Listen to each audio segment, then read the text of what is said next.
तो प्यारे बच्चों जरा इधर देखिए, the boys and girls inside the camera. तो कल हमने जो किया था वो ये था, क्या था, हमने कैसी की इक्वेशन फाइंड की थी। मेरा लास्ट इक्वेशन क्या थी, कौन बताएगा? केसी इक्वल्स टू और इंटू डी का पावर और ए का पावर ए और बी का पावर बी। ठीक है। तो प्यारे बच्चों, कल हमने ये चीज इक्वेशन ड्राइव की थी। अब थोड़ा सा फर्क करते हैं कि हमने दो बातें सीखी। एक था law of mass section, law of mass section, दूसरा है law of equilibrium, law of equilibrium. चलें इनमें थोड़ा सा डिफरेंस मालूम करते हैं कि इनमें डिफरेंस क्या है। अब ये जो इक्वेशन है, ये इक्वेशन है केसी वाली जो इक्वेशन है, it belongs to law of equilibrium, law of equilibrium. तो लॉ ऑफ इक्विलिब्रियम क्या कहता है और लॉ ऑफ मास सेक्शन क्या कहता है। ठीक है, थोड़ा सा फर्क है, ज्यादा नहीं है पर फर्क है जरूर। क्या फर्क है? पहली बात के जो लॉ ऑफ मास सेक्शन है, इट सेज दैट कि rate of reaction is directly proportional to concentration. ये क्या कहता है कि rate is directly proportional to concentration. ये इसकी स्टेटमेंट है, किसकी? लॉ ऑफ मास सेक्शन की। ये कहता है कि केसी जो है वो, या लॉ ऑफ इक्विलिब्रियम क्या है? कंसंट्रेशन, ठीक है, प्रोडक्ट और रिएक्टेंट की कंसंट्रेशन का जो रेशियो है, only at equilibrium, only at equilibrium. तो इसको हम क्या कहेंगे? लॉ ऑफ इक्विलिब्रियम कहेंगे। यानी हमने जो केसी इक्वेशन बनाई थी, हमने जो केसी इक्वेशन बनाई थी, कहां से बनाएगी? लॉ ऑफ मास सेक्शन को यूज किया था। उसने क्या बताया था कि भाई किसी भी रिएक्शन का जो रेट है, किसी भी रिएक्शन का जो रेट है वो डायरेक्टली प्रोपोर्शनल टू कंसंट्रेशन होता है। फिर उसी को हमने जोड़ के इक्वेशन बनाई कि भाई फाइनली हमें क्या मिला कि ये जो इक्विलिब्रियम कांस्टेंट है केसी, ये बराबर होता है प्रोडक्ट की कंसंट्रेशन अपॉन रिएक्टेंट कंसंट्रेशन। ठीक है, पर एट इक्विलिब्रियम, जब इक्विलिब्रियम एस्टेब्लिश होगा तो ये वैल्यू कांस्टेंट होगा, टेम्परेचर भी कांस्टेंट होना चाहिए। ठीक है, और केसी इक्विलिब्रियम एस्टेब्लिश हो तो ये रेशियो हमेशा क्या आएगा? कांस्टेंट आएगा। इस रेशियो को आप कहते हैं इक्विलिब्रियम लॉ। और ये जो रेट है जिसपे ए रिएक्ट करेगा, बी रिएक्ट करेगा, फॉरवर्ड रिएक्शन किस रफ्तार से रिएक्ट करेगा, ये किस पे डिपेंड करता है? ठीक है, तो ये लॉ किससे डिपेंड करता है या ये क्या एक्सप्लेन करता है? ये एक्सप्लेन करता है कि हाउ फास्ट और स्लो रिएक्शन विल प्रोसीड, कि रिएक्शन कितना जो है स्लो होगा या फास्ट होगा, हमें लॉ ऑफ मास सेक्शन बताएगा, क्योंकि वो बता रहा है कि भाई कंसंट्रेशन का इफेक्ट क्या है, किस पे? रेट ऑफ रिएक्शन पे। ये हमें नहीं बता रहा, ये सिर्फ क्या बता रहा है? ये रेशियो बता रहा है। ये क्या बता रहा है? रेशियो। तो ये बताता है कि हाउ फास्ट, यानी ये स्पीड ऑफ रिएक्शन को बताएगा। ये बताएगा when reaction is settled to equilibrium, कि कब रिवर्सिबल रिएक्शन जो है वो इक्विलिब्रियम एस्टेब्लिश करके स्टेबल हो जाता है। ठीक है, तो ये जो आपका लॉ है can be applies any time, आप किसी वक्त भी अप्लाई कर सकते हो। भाई आपने रिएक्टेंट की कंसंट्रेशन बढ़ा दी, कम कर दी, ये लॉ काम करता रहेगा कंसंट्रेशन के अकॉर्डिंग। ये लॉ सिर्फ तब काम करेगा ओनली एट इक्विलिब्रियम। ठीक है, तो थोड़ा सा इसको इधर देखते हैं। ठीक है, लॉ ऑफ मास सेक्शन क्या करता है कि rate of chemical reaction is directly proportional to product of active masses. ये इसकी स्टेटमेंट है। इसकी स्टेटमेंट क्या होगी? जो केसी की इक्वेशन है, केसी की इक्वेशन में हमने क्या देखा कि product to reactant concentration ratio only at कहां पे? इक्विलिब्रियम पे, इक्विलिब्रियम पे। तो देखिए इक्वेशन इसकी क्या है? KC is equal to product upon reactant. इसकी इक्वेशन क्या होगी कि जो फॉरवर्ड रिएक्शन की रफ्तार है वो किसके बराबर है? बैकवर्ड। ठीक है, तो सिमिलरिटीज क्या है? दोनों रिवर्सिबल रिएक्शन पे अप्लाई होते हैं। दोनों रिवर्सिबल रिएक्शन में, दोनों में क्या है? कंसंट्रेशन और एक्टिव मास इन्वॉल्व होगा। दोनों में क्या है? स्टोइकोमेट्रिक कोएफिशिएंट को आप ऊपर लगाओगे पावर में। दोनों में क्या है? कांस्टेंट टेम्परेचर पे वैलिड एंड टेम्परेचर चेंज करोगे तो ये ला भी, इसकी स्पीड भी चेंज हो जाएगी और इसका जो रेशियो है वो भी क्या हो जाएगा? चेंज हो जाएगा। Both are fundamental laws of chemical equilibrium, दोनों केमिकल इक्विलिब्रियम के लॉज हैं। ठीक है, तो फर्क क्या है फिर? फर्क एक तो स्टेटमेंट में आ गया। स्टेटमेंट में आपको क्या फर्क लग रहा है? क्या फर्क है स्टेटमेंट? ये कहता है कि रिएक्ट करने की जो रफ्तार है वो डायरेक्टली प्रोपोर्शनल टू कंसंट्रेशन है। ये कहता है कि जो जब रिवर्सिबल रिएक्शन में केमिकल इक्विलिब्रियम आ जाता है, जब दोनों फॉरवर्ड और बैकवर्ड रिएक्शन की रफ्तार बराबर हो जाती है, उस वक्त प्रोडक्ट और रिएक्टेंट कंसंट्रेशन रेशियो क्या होगा? उसको हम केसी या इक्विलिब्रियम लॉ कहेंगे। ठीक है, अब ये किसी वक्त भी अप्लाई कर सकते हैं, अप्लाइज एनी टाइम, क्योंकि रिएक्शन हो रहा है जब तक, तो आपका लॉ ऑफ मास सेक्शन चल रहा होगा। ये सिर्फ कब काम करेगा? जब रिएक्शन किस में हो? इक्विलिब्रियम में। ठीक है, ये बताता है कि deals with the speed of reaction, reaction कितनी रफ्तार से होगा, हमें कंसंट्रेशन को देखना पड़ेगा। तो शुरुआत में फॉरवर्ड रिएक्शन तेज होता है या बैकवर्ड स्लो होता है? एक सही है, शुरुआत में फॉरवर्ड तेज होता है, बैकवर्ड होता ही नहीं है। ठीक है, कहां होगा? जब प्रोडक्ट ही नहीं होगी तो कहां होगा? ठीक है, तो आहिस्ता आहिस्ता फॉरवर्ड स्लो होता जाएगा और बैकवर्ड क्या होता जाएगा? तेज। तो देखिए, तो लॉ ऑफ मास सेक्शन काम कर रहा है कि कंसंट्रेशन ज्यादा है, स्पीड ज्यादा होगी, कंसंट्रेशन ज्यादा है, स्पीड ज्यादा होगी। फिर आहिस्ता आहिस्ता क्या होगा? प्रोडक्ट की कंसंट्रेशन बढ़ेगी और रिएक्टेंट की क्या होगी? कम होगी। तो फिर क्या होगा? इक्विलिब्रियम एस्टेब्लिश होगा। क्या होगा? इक्विलिब्रियम। बैकवर्ड जो है वो तेज होता जाएगा, फॉरवर्ड स्लो होता जाएगा। एक पॉइंट आएगी जहां पे प्रोडक्ट और रिएक्टेंट कंसंट्रेशन रेशियो फिक्स हो जाएगा, उसको हम क्या कहेंगे? Chemical equilibrium. तो ये जो रेशियो फिक्स आ रहा है, ठीक है, इसको हम इक्विलिब्रियम लॉ कहेंगे। और जो रेट डायरेक्टली प्रोपोर्शनल है कंसंट्रेशन के, उसको हम लॉ ऑफ मास कहेंगे। इसमें कांस्टेंट दो चीजें होती हैं, rate constant of forward reaction, rate constant of backward reaction. इसमें एक कांस्टेंट होता है केसी, इक्विलिब्रियम कांस्टेंट। क्या होता है? Equilibrium constant. ये बताता है कि it is a kinetic law, यानी deals with the speed of reaction. किस पे डिपेंड करता है? स्पीड पे। इट इज अ थर्मोडायनामिक, कि कब स्टेबिलिटी आएगी, कब रिएक्शन जो है वो थम जाएगा। ठीक है, रिएक्टेंट और प्रोडक्ट अपनी मैक्सिमम कैपेसिटी शो करके एक जो है इक्विलिब्रियम पोजीशन में आ जाएंगे। ठीक है, तो एक और बात कि law of mass section, how fast reaction, क्या बताता है कि रिएक्शन कितना तेज होगा या कितना स्लो होगा? वो डिपेंड करता है किस पे? कंसंट्रेशन, स्टेबिलिटी ऑफ रिएक्टेंट पे। अब रिएक्टेंट स्टेबल है, ठीक है, उसकी जितनी मर्जी आए, कंसंट्रेशन ज्यादा ले, वो अपनी रफ्तार से स्लो रिएक्ट करेगा, क्योंकि उसके बॉन्ड क्या है? स्ट्रांग है। बॉन्ड क्या है? स्ट्रांग है।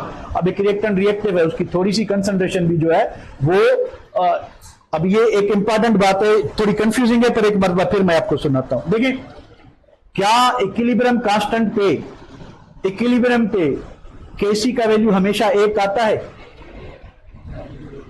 क्या केसी का वैल्यू हमेशा एक आता है? नहीं आता। क्यों नहीं आता? क्योंकि कभी भी इक्विलिब्रियम पे कभी भी रिएक्टेंट और प्रोडक्ट की कंसंट्रेशन इक्वल नहीं होती, उनका रेट इक्वल होता है। अब केसी का वैल्यू 1 नहीं आता, जरा गौर कीजिएगा, केसी का वैल्यू 1 नहीं आता, तो मतलब रिएक्टेंट और प्रोडक्ट के मोल्स तो बराबर नहीं होंगे ना, कंसंट्रेशन तो बराबर नहीं होगी, पर रिएक्ट करने की रफ्तार तो बराबर है ना। अब एक की थोड़ी सी कंसंट्रेशन, एक की बहुत बड़ी कंसंट्रेशन, दोनों का रेट सेम है, मतलब क्या हुआ? यहां पे आएगा कि स्टेबल कौन ज्यादा है, रिएक्टिव कौन ज्यादा है। जो स्टेबल होगा वो स्लोली रिएक्ट करेगा, उसकी ज्यादा कंसंट्रेशन स्लो रेट पे रिएक्ट करेगी। और जो आपका थोड़ी सी अमाउंट है, ठीक है, थोड़ी सी अमाउंट है पर उसकी रिएक्टिविटी ज्यादा है, उसके बॉन्ड वीक हैं, तो वो क्या करेगा? तेजी से। इस वजह से आपको इक्विलिब्रियम पे कभी भी रिएक्टेंट और प्रोडक्ट एक अमाउंट में नहीं मिलते, उनके रिएक्ट करने की रफ्तार सेम होती है। ठीक है, तो हमें लॉ ऑफ मास सेक्शन क्या बताता है कि हाउ फास्ट और how slow reaction will proceed. ठीक है, ये क्या बताएगा कि हाउ और वेयर रिएक्शन सेटल्स, रिएक्शन थमेगा कहां, रिएक्शन रुकेगा कहां, इक्विलिब्रियम एस्टेब्लिश क्या होगा। ठीक है, तो ये दो डिफरेंस है between law of mass section and law of equilibrium. कोई सवाल है तो पूछ लें। Simply deals with the speed of reaction, deals with the settlement of equilibrium. Equilibrium कब होगा? फॉरवर्ड रिएक्शन, बैकवर्ड रिएक्शन, केसी आएगा, ठीक है। Applies any time only at equilibrium, एक ही पॉइंट टेम्परेचर कांस्टेंट होगा तो प्रोडक्ट और रिएक्टेंट की कंसंट्रेशन का रेशियो कांस्टेंट होगा, उसको हम केसी इक्विलिब्रियम लॉ कहेंगे। कोई क्वेश्चन है तो पूछ लें, यहां तक कोई क्वेश्चन है तो पूछ लें। है नहीं है? नहीं है तो हम आगे जाएंगे, ठीक है। इसको मैं सेव करता हूं।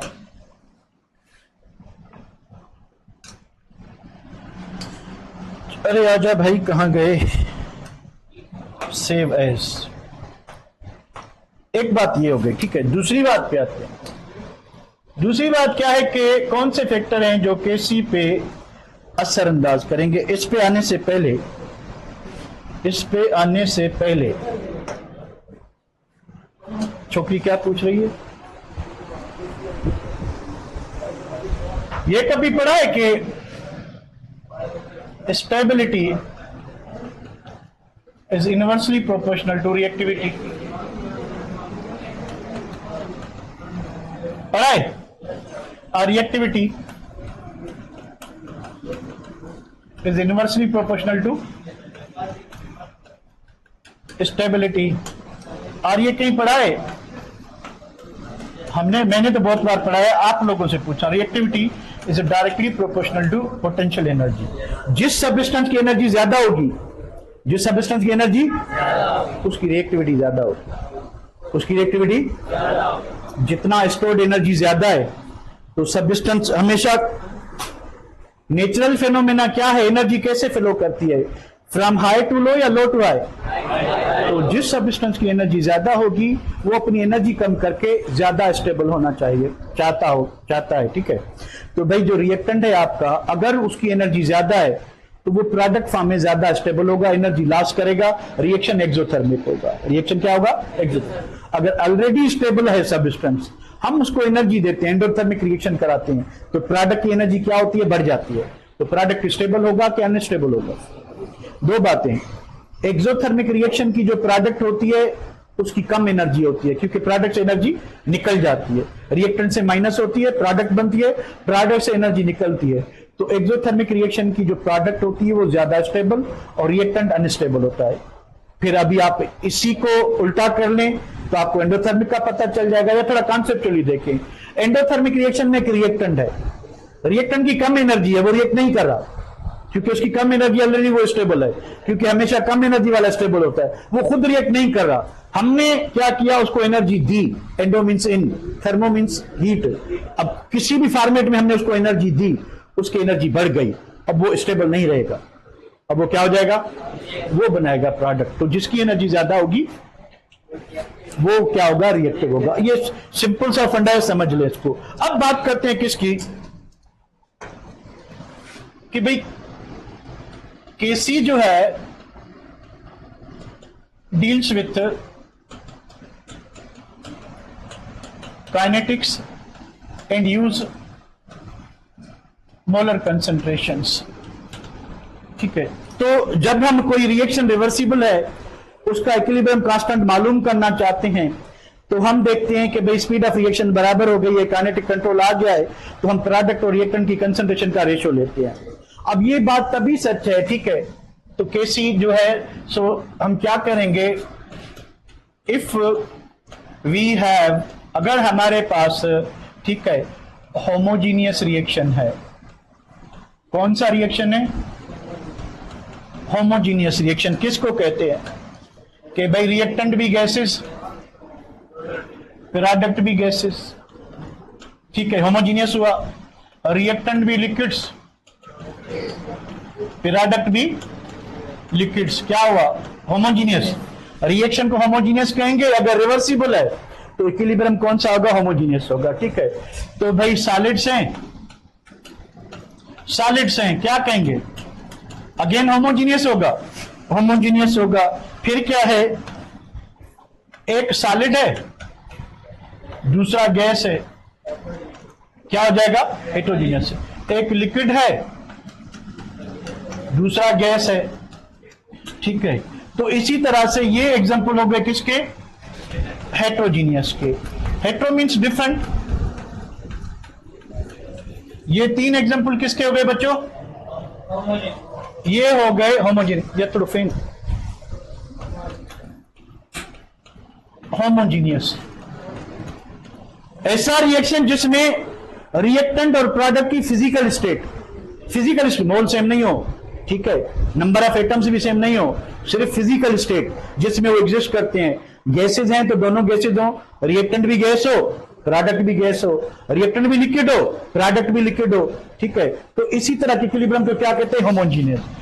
अगर हमारे पास, ठीक है, गैसेज का इक्विलिब्रियम है तो हमारे लिए ज्यादा इजी होता है कि हम इक्विलिब्रियम कांस्टेंट को Kp में रिप्रेजेंट करें। किसमें? Kp में। Kc में भी कर सकते हैं, Kc में भी कर सकते हैं, पर मोर कन्वीनियंट होता है क्या यूज करें? Kp।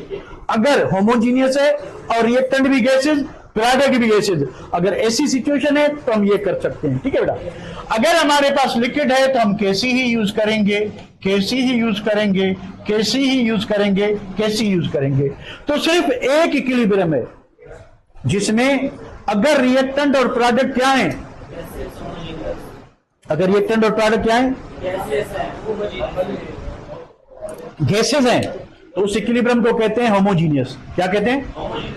तो होमोजीनियस रिएक्शन हो और गैसेज हो सारे, ठीक है, अगर गैसेज हो सारे तो फिर क्या होता है कि कंसंट्रेशन की जगह पे पार्शियल प्रेशर यूज करते हैं।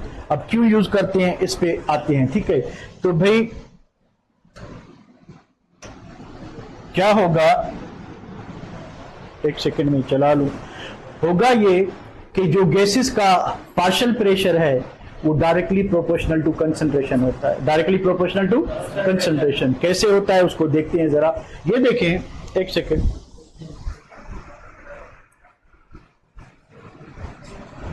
आवाज अच्छे थे, आवाज कमिंग, आवाज आवाज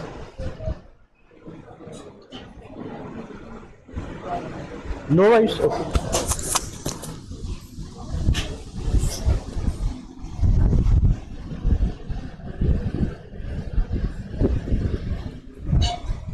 आ गया आवाज,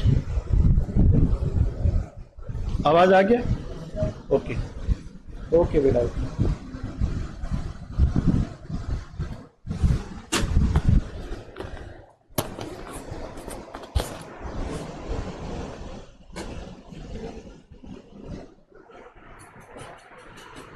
तो अभी क्या होगा, अभी जो है अगर हमारे पास होमोजीनियस इक्विलिब्रियम है, ठीक है, होमोजीनियस गैसेस का इक्विलिब्रियम है, तो इन गैसियस होमोजीनियस इक्विलिब्रियम अगर है,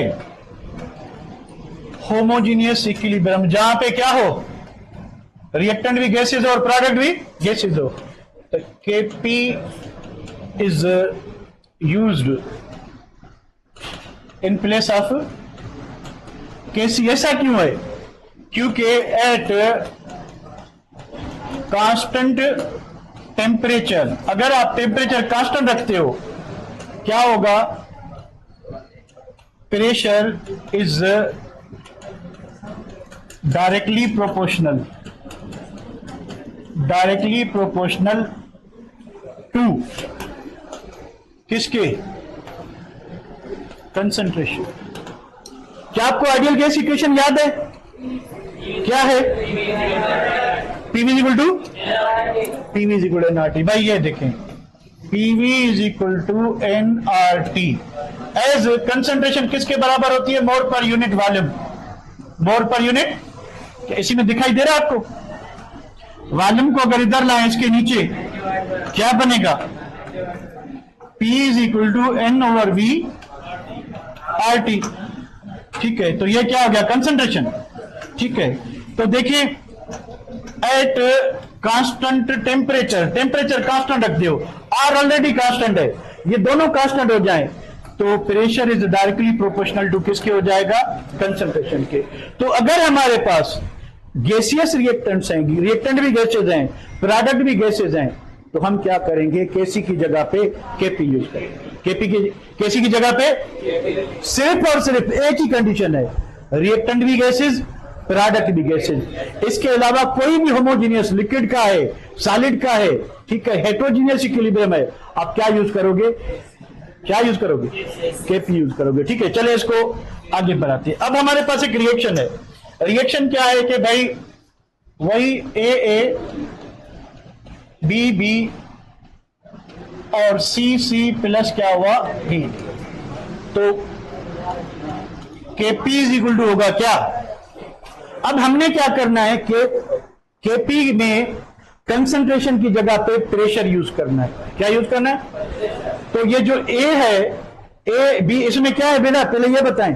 ए बी सी कैपिटल क्या है? रिएक्टेंट्स है, तो इनका पार्शियल प्रेशर यूज कर। और छोटी ए बी सी क्या है? कोएफिशिएंट है। तो इसमें क्या है कि P A, P B, P C, P D are what? Partial pressures. Are partial pressures किसके हैं? Pressures of A B C D gases. इनके जो पार्शियल प्रेशर है उसको कैसे रिप्रेजेंट करेंगे? P A, P B, P C और P D. तो फिर ए बी सी क्या है? कोएफिशिएंट्स हैं। क्या है? क्या है बच्चों? कोएफिशिएंट। इक्वेशन कैसे बनाएंगे? केपी इज इक्वल टू क्या लिखूं मैं? क्या लिखूं? प्रोडक्ट पहले हम लिखेंगे पी सी, यानी partial pressure of gas C is equal to होगा, कोएफिशिएंट क्या आएगा? सी आएगा। ठीक है, इनटू क्या लिखेंगे? पी डी, यानी partial pressure of D, power क्या आएगा? D divided by partial pressure of gas A. Condition क्या है बेटा? ये सारे गैसेस होने चाहिए, gas gas gas and gas. एक भी अगर स्टेट चेंज हुई तो फिर आप केपी यूज नहीं कर पाओगे। तो पावर क्या होगा? ए पी बी, पावर क्या होगा? बी। अब ये भी देखें, ये आपकी इक्वेशन हो गई किसकी? केपी की। किसकी इक्वेशन हो गई? अब केपी की यूज करते हैं। मैंने आपको प्रीवियस पेज पे बताया कि भाई जो गैसेस का पार्शियल प्रेशर होता है, अगर टेम्परेचर कांस्टेंट रखते हैं तो वो डायरेक्टली प्रोपोर्शनल टू किसके होता है? कंसंट्रेशन के। ठीक है, तो हमने कंसंट्रेशन की जगह पे क्या लिखा? पार्शियल प्रेशर लिखा। ठीक है, अब यहां पे आप केपी को कैसे डिफाइन करेंगे? The ratio of partial pressure of gases, product gases जो प्रोडक्ट में गैसेस हैं, टू रिएक्टेंट गैसेस जो रिएक्टेंट में गैसेस हैं। तो केपी इज defined as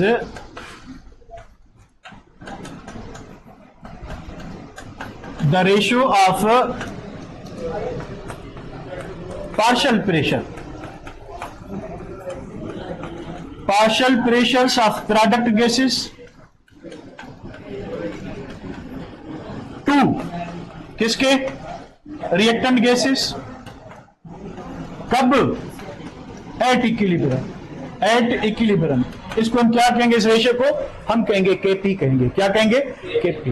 ठीक है, आगे आते हैं। अब देखा क्या गया यहां तक? इसमें कोई प्रॉब्लम बेटा? इसमें कोई problem guys? Online guys, any problem? No. तो इसमें क्या देखा गया? इवन दो हमने क्या देखा? हमने ये देखा कि भाई एट कांस्टेंट टेम्परेचर हमने क्या देखा कि pressure is directly proportional to concentration. तो कुछ मिनट वधी हुई क्या मसलो? हाँ, तो हमने क्या देखा? हमने एक चीज देखी कि कांस्टेंट टेम्परेचर पे pressure directly proportional to concentration होता है। फिर भी देखा यह गया कि केपी का वैल्यू हमेशा केसी के बराबर नहीं आता, चेंज होता है। ठीक है, फिर भी व्हाट वाज ऑब्जर्व के KP is not equal to what? KC, or sometimes KP is larger than KC, sometimes KP is smaller than KC। ठीक है, तो इसलिए क्या किया गया कि एक मैथमेटिकल इक्वेशन ड्राइव की गई और इनको दोनों को इक्वलाइज किया गया कि अगर KC का वैल्यू मिला है तो KP का वैल्यू कैसे मालूम करेंगे? तो वो इक्वेशन क्या है? KP is equal to KC RT power delta N। इस इक्वेशन में P क्या है? Partial pressure. C क्या है? कंसंट्रेशन। K क्या है? कांस्टेंट, ठीक है बेटा। और R क्या है? जनरल गैस कांस्टेंट 0.0821, यूनिट क्या होगा? ATM into DM³ mole inverse kelvin inverse. और आपका टेम्परेचर केल्विन में होना चाहिए, जितना भी हो। Delta N product moles minus reactant moles, product moles जितने भी हो माइनस रिएक्टेंट मोल्स। अगर हमें, ठीक है, ये चीजें मिली हुई हैं तो हम Kp और Kc को इक्वलाइज कर सकते हैं, एक बराबर कर सकते हैं, पर ये हमेशा सेम नहीं। हाँ, सेम भी होते हैं। 3 पॉसिबिलिटीज हैं, ठीक है। 3 पॉसिबिलिटी क्या है? एक बराबर होता है, लार्जर देन भी होता है और स्मॉलर। फिर ये कैसे पता चलेगा, इस पे हम बाद में आते हैं कि Kp जो है लार्जर देन कब होगा, स्मॉलर देन कब होगा और इक्वल टू कब होगा, वो ये पावर डिसाइड करेगा। कौन डिसाइड करेगा? पावर। चले इस चीज को आगे बढ़ाते हैं थोड़ा मैथमेटिकली। इसमें कोई प्रॉब्लम, ये इक्वेशन है, इसमें क्या क्या है वो हमने कर लिया। अब आते हैं कि भाई ये जो इक्वेशन है Kp is equal to Kc RT power delta N का वैल्यू डिसाइड करेगा। 0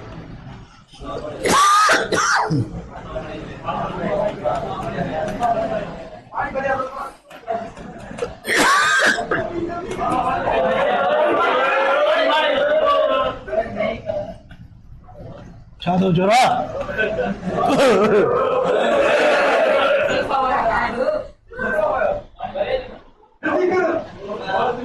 दोस्त था मुझे जुल्फा। तो प्यारे बच्चों क्या करे थे, गोला भी निकल आए बी आने के चलिए कम किया वो। तो भैया ये इक्वेशन हमें डेल्टा N, अगर थोड़ा सा मैथमेटिकली आप थोड़ा सा, अगर हम बेसिक चीज बताऊं, क्योंकि कैलकुलेशन करेंगे तो बहुत डिफिकल्टी हो जाएगी, थोड़ा सा मैं आपको बताता हूं। आप साइंटिफिक नंबर्स याद करें। अगर नंबर जो है इक्वल टू 1 है तो उसका जो पावर होता है 0 होता है। पावर क्या होता है? मैथ वाले बैठे हैं, जिसका भी एक्सपोनेंट 0 होगा उसका बेस 1 के बराबर होता है।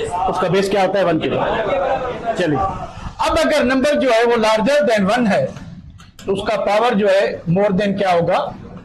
0 होगा। 0 भी होगा और क्या होगा? पॉजिटिव होगा। और क्या होगा? अगर नंबर 0 से ज्यादा होगा, या 0 से भी ज्यादा ना करें, आप करेंगे 1 से नंबर बड़ा हो, 1 से नंबर बड़ा हो, ठीक है। फिर क्या है कि नंबर जो है 1 से कम है। अगर 1 आपको डिफिकल्ट लग रहा है तो आप कहेंगे लेस देन 10 है, मोर देन 10 है, ठीक है बेटा। Thank you.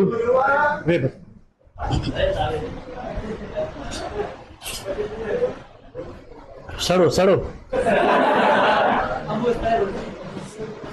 अंबुपो सही है। छोकरन चाहिए तुझी सलाह है,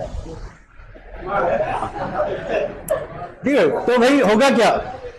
अब हमने इसको पावर को देखना है, बस बट हमने इस पावर को देखना है। पावर कितना है? अगर ये पावर 0 है, अगर ये पावर, तो बेस किसके बराबर होगा? 1 के। तो Kp इज इक्वल टू क्या हो जाएगा? Kc। क्योंकि अब बेस जब 1 होगा तो Kc से मल्टीप्लाई करेंगे 1 को, जिससे मल्टीप्लाई का जवाब क्या आएगा? सेम। तो ये कब आएगा? तो भाई Kp is equal to Kc when delta N is equal to 0। अब ये कब आएगा? 0 कब आएगा? अगर जो है रिएक्टेंट और प्रोडक्ट मोल सेम है, रिएक्टेंट और प्रोडक्ट मोल सेम है, रिएक्टेंट और प्रोडक्ट मोल सेम है, तो फिर Kc का वैल्यू Kp के बराबर होगा। Kc का वैल्यू Kp के बराबर होगा when it comes, when product moles are equal to reactant moles. तो प्यारे बच्चों ये देखो जरा, N2 प्लस O2 अज्यूम करेंगे गैसेज हैं 2NO, H2 plus I2, 2HI, इन दोनों में क्या होगा? Delta N is equal to क्या होगा बच्चों? Delta N is equal to क्या होगा?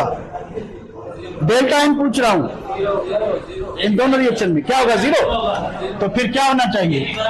Kp इज इक्वल टू क्या होगा? Kc होगा। तो ऐसे रिएक्शंस जिनमें रिएक्टेंट और प्रोडक्ट का मोल सेम होंगे, रिएक्टेंट और प्रोडक्ट का वॉल्यूम सेम होगा, रिएक्शन ना इंक्रीज हो रहा है वॉल्यूम ना डिक्रीज हो रहा है, तो आपका Kp और Kc क्या होंगे? सेम होंगे। सिंपली अगर रटे वाली बात करें तो अगर प्रोडक्ट के मोल्स ज्यादा हैं तो Kp ज्यादा होगा, रिएक्टेंट के मोल ज्यादा हैं तो Kc ज्यादा होगा, और दोनों के बराबर है तो दोनों बराबर होंगे। बराबर होंगे तो बराबर, प्रोडक्ट के मोल ज्यादा तो Kp ज्यादा, रिएक्टेंट के मोल ज्यादा तो Kc।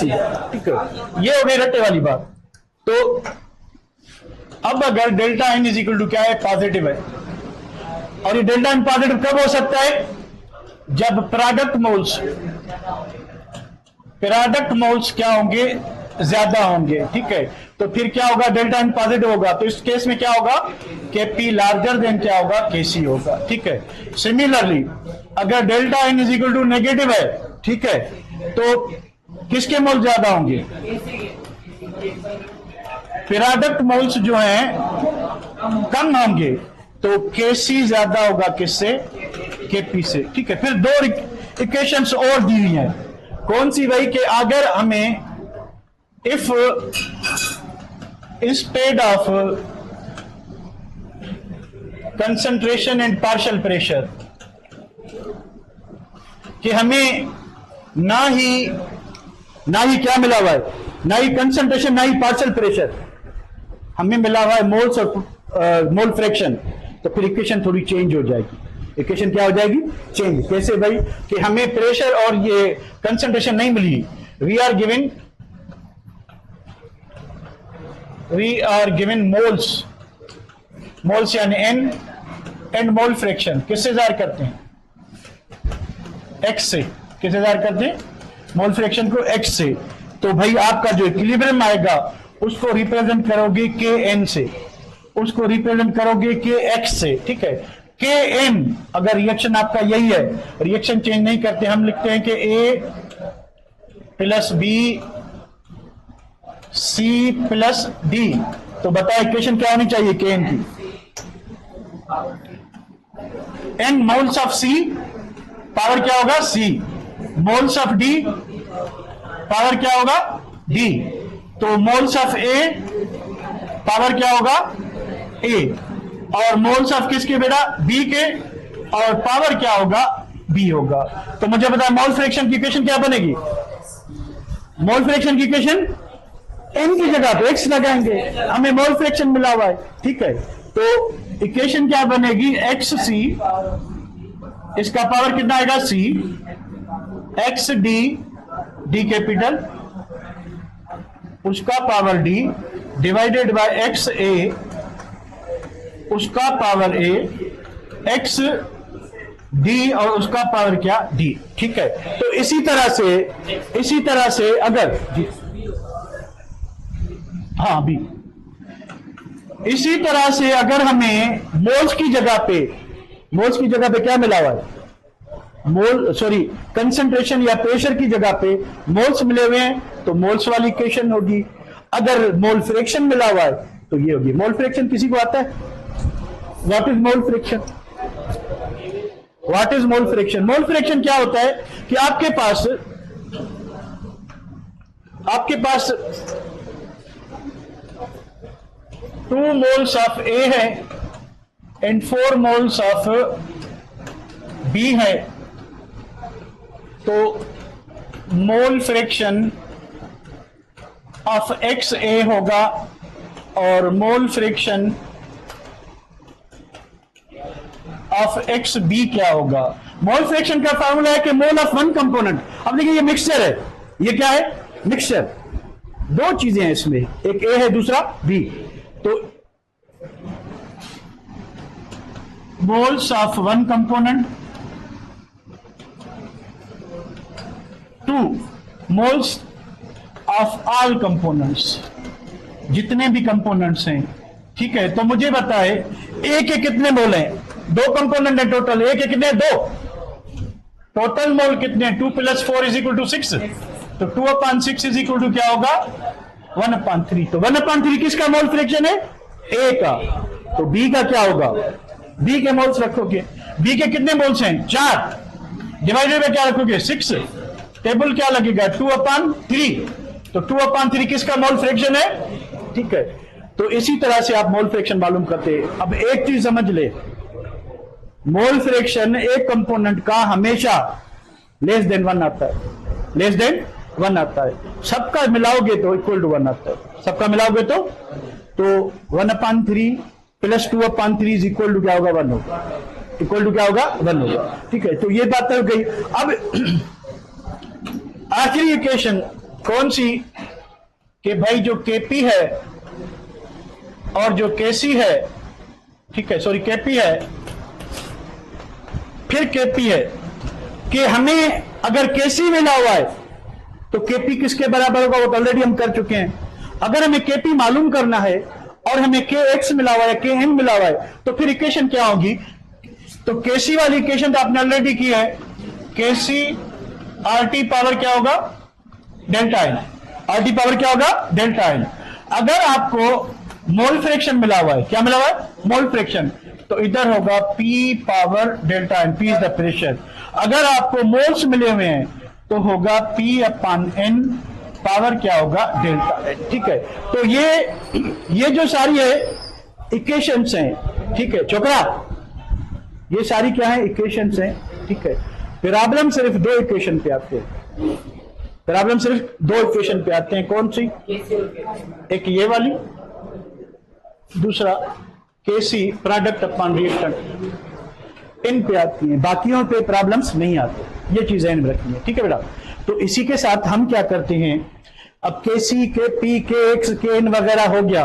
अब थोड़ा आते हैं कि आप इक्विलिब्रियम कांस्टेंट को डिटरमाइन कैसे करोगे, इक्वेशन कैसे बनाओगे प्रॉब्लम करने के लिए। तो थोड़ा इसको फोकस करते हैं, मैं इसको सेव कर लूं।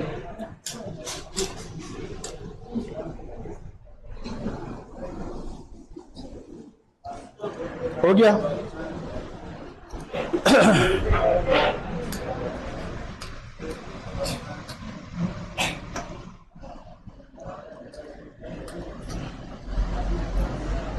अच्छा, बीच में एक चीज रह गई, उसको भी करते चलते हैं, बल्कि इसको करते हैं, डिटर्मिनेशन को कल कर लेंगे। तो करना क्या है, करना यह है कि भाई केसी का वैल्यू किस पे डिपेंड करेगा, किस पे नहीं करेगा।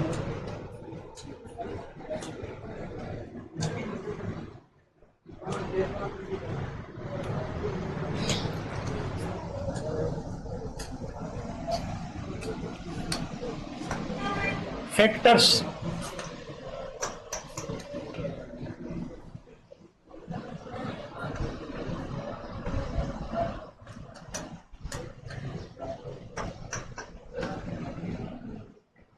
फैक्टर्स अफेक्टिंग केसी, अफेक्टिंग केसी, कि भाई केसी के वैल्यू को कौन अफेक्ट करेगा, कौन नहीं करेगा। केसी इज नॉट अफेक्टेड बाय, भाई जो इक्विलिब्रियम कांस्टेंट का वैल्यू है इस किस पे डिपेंड नहीं करेगा। Number 1, initial concentration, concentration of reactants and products, कि भाई जब हमने रिएक्शन स्टार्ट किया था तो शुरुआत में कितने मोल लिए थे, इस पे डिपेंड नहीं करता। इक्विलिब्रियम कंसंट्रेशन पे डिपेंड करेगा, इक्विलिब्रियम पे क्या मौजूद है, उसको हम क्या करेंगे, प्रोडक्ट के मोल को रिएक्टेंट से डिवाइड करेंगे तो हमें केसी का वैल्यू मिलेगा। यानी शुरुआत में आपने क्या मोल यूज किए थे, या बाद में इक्विलिब्रियम आ गया आपने दूसरे मोल ऐड कर लिए या कुछ मोल्स निकाल लिए, तो केसी का वैल्यू चेंज नहीं होता, रेशियो जो है आपका वही रहेगा। ठीक है, तो कंसंट्रेशन पे डिपेंड नहीं करता। फिर प्रेशर, भाई आपके पास गैस है उस पर ही प्रेशर इफेक्ट करता है, लिक्विड सॉलिड पे वैसे ही नहीं करता, लिक्विड है सॉलिड है, ठीक है, प्रेशर का इफेक्ट नहीं होगा। आप प्रेशर चेंज करते हो, आप प्रेशर क्या करते हो, चेंज करते हो। इक्विलिब्रियम की पोजीशन लेफ्ट राइट जा सकती है।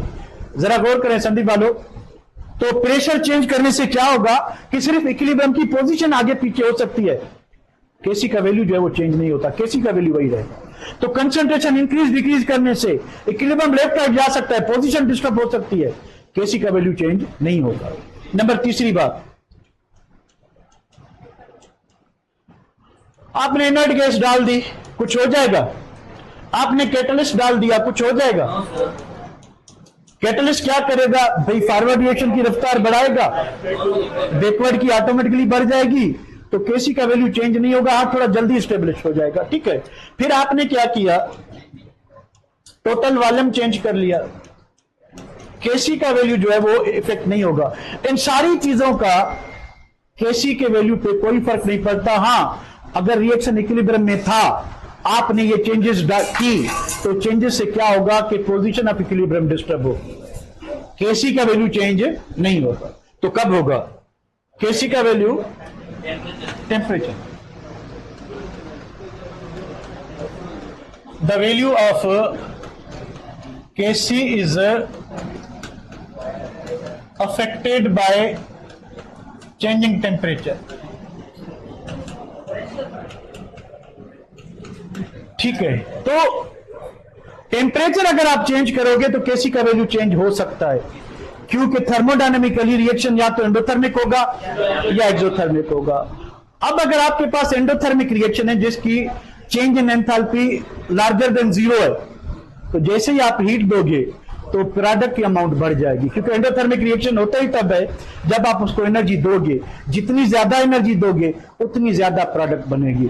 अब वापसी के रिएक्शन की कंडीशन एक्सोथर्मिक है, उसको एनर्जी नहीं चाहिए, तो ज्यादा इफेक्ट किस पे होगा, फॉरवर्ड रिएक्शन पे होगा। प्रोडक्ट अमाउंट जो है प्रोडक्ट की वो बढ़ जाएगी, तो अमाउंट प्रोडक्ट की बढ़ जाने से केसी का वैल्यू क्या होगा, इंक्रीज होगा। ठीक है, तो इसको ठीक है मैथमेटिकली अगर आपको चाहिए कि कितना बढ़ेगा तो इसकी लंबी चौड़ी इक्वेशन है। Effect of pressure is calculated from,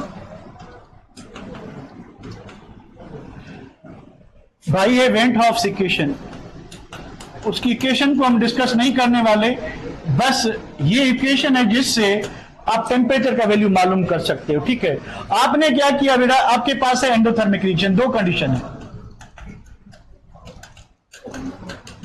अब यहां पे एक बात का ख्याल रखना है आपने कि जिस रिएक्शन को आप एंडो कह रहे हो, जिसको आप एक्सो कह रहे हो, अगर तो वो रिवर्सिबल है, अगर क्या है रिवर्सिबल, तो जिसको आप एंडो कर रहे हो वो सिर्फ फॉरवर्ड में क्या है, फॉरवर्ड में वो एंडो है, एंड बैकवर्ड में क्या है, बैकवर्ड में क्या होगा, बैकवर्ड में वो एक्सो होगा। ये चीज ध्यान में रखनी है।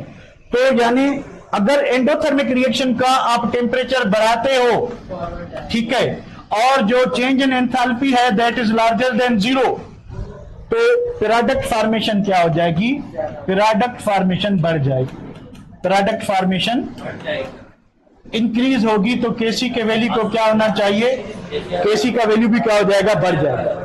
सिमिलरली जो एक्सोथर्मिक रिएक्शन है ये किस में होगा, फॉरवर्ड में,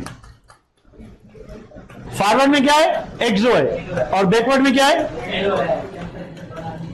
एंडो है। ठीक है, बैकवर्ड में एंडो है, आप क्या करते हो, टेम्परेचर बढ़ाते हो एक्सोथर्मिक रिएक्शन का, delta H is equal to less than 0 है। ठीक है, तो रिएक्टेंट फॉर्मेशन बढ़ जाएगी, क्या बढ़ जाएगी, तो प्रोडक्ट क्या होगी, कम होगी, प्रोडक्ट कहां जाएगी, रिएक्टेंट में, तो केसी का वैल्यू क्या हो जाएगा, केसी का वैल्यू डिक्रीज हो जाएगा। इसी के साथ छुट्टी करें, इसी के साथ छुट्टी करें।